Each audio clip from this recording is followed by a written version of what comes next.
Come here, son, nephew, young man. Let me holler at you. I want to try. When I make a video about narcissists, I made a turn and one of my tires dipped down a little bit lower than I was most comfortable with. Anyhow, when I make videos about narcissists, people, the last one I made just talking about communication styles, it got a pretty astounding response. And it's crazy because a lot of times when people are complaining about narcissists, some of them are narcissists themselves. But I digressed. I'm not trying to pass direct judgment on anybody in particular. But here's the deal, man. When you are dealing with a narcissist, and if you have a pattern of it, it's most likely because you're an empath, or maybe you're just gullible, or maybe inexperienced in life. But an empathic person is someone who is capable of basically feeling for other people. Let me give you a better explanation. If someone is sad, you can darn near take on their feelings, and you genuinely care. You can't help it. It's who you are, right? So you're good-natured also. And it's also possible that you take action on things that you have a passion about, right? So here's what happened with narcissists. Here's what happens with them. They are individuals who don't have empathy for anybody. They see people as objects that they can use, like toys. And if a toy is performing well, let's say people are like coins. The green side means, hey, this toy is performing as expected. And the red side means, all right, this toy here needs to go on punishment. Then there's 3 levels of toys. So there's the ones they play with daily on the first level, second level, some that they toy around with every now and then on the third level, toys that they come back to every now and then. And when you're an empath, these people who are looking to use you as an object, and that can be many uses. Anything from pure utility, fixing things or doing things, to even just them wasting your time getting your attention because they want validation from somebody. They can use you for a love interest. They can use you at work. They can use you as an attack dog.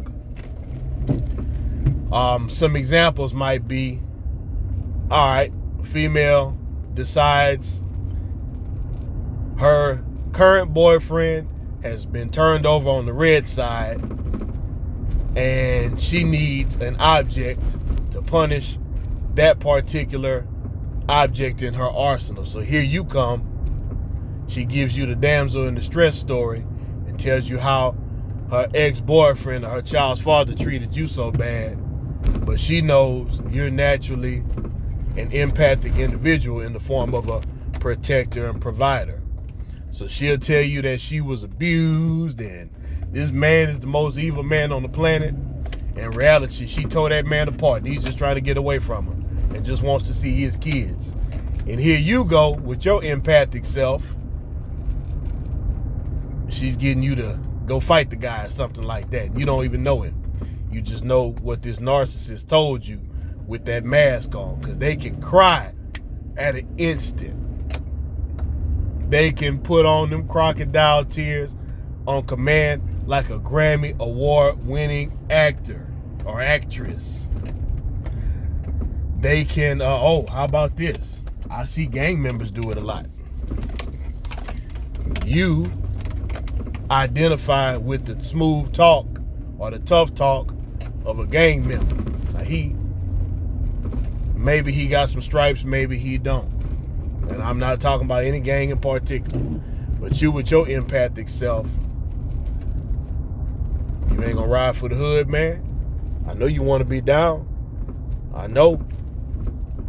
You know, you see what's going on in the set and you want to be a part of it. You need to be. But we did this for you. You know that what they did either didn't really happen, didn't really matter, or whatever. The main thing is, in reality, they want to use you to catch that case. And probably, especially if you're a kid, they want to, and granted, hey, now let me tell you something about some gang members, especially the old school ones. Now, there was a point where the old school gangsters would be like, hey, what you doing here? You don't belong here. You get away. But you got some that'll be like snakes in the grass, like, yeah, let me use this young, inexperienced individual. They don't necessarily recognize or utilize the term empath, but they see they can get you emotional and get you hyped up and get you to go do some dirt. And they figure because you a juvenile, you'll do juvenile time and get out as long as the crime ain't too bad. But they can sit back in the shadows and they don't get any type of charges or anything at all.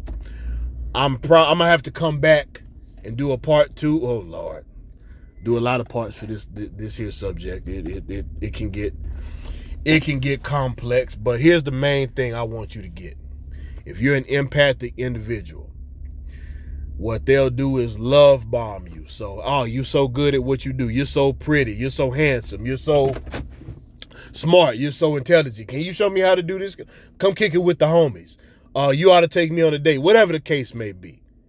You got to ask yourself why. Always question people's motives unless you're 100% sure you know that they have good motives already. Otherwise, question what their motives are, and then you got to understand people can change and flip-flop over time too.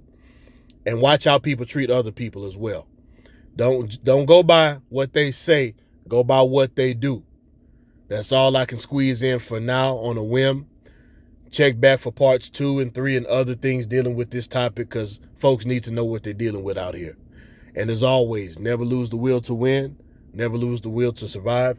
Like, share, subscribe, dislike, comment, however you feel. But if the content's for you, definitely subscribe and share this information with other individuals, with other young men who may need it, because I guarantee you there are young men out there who don't understand this subject and could use the information. See you on the next video.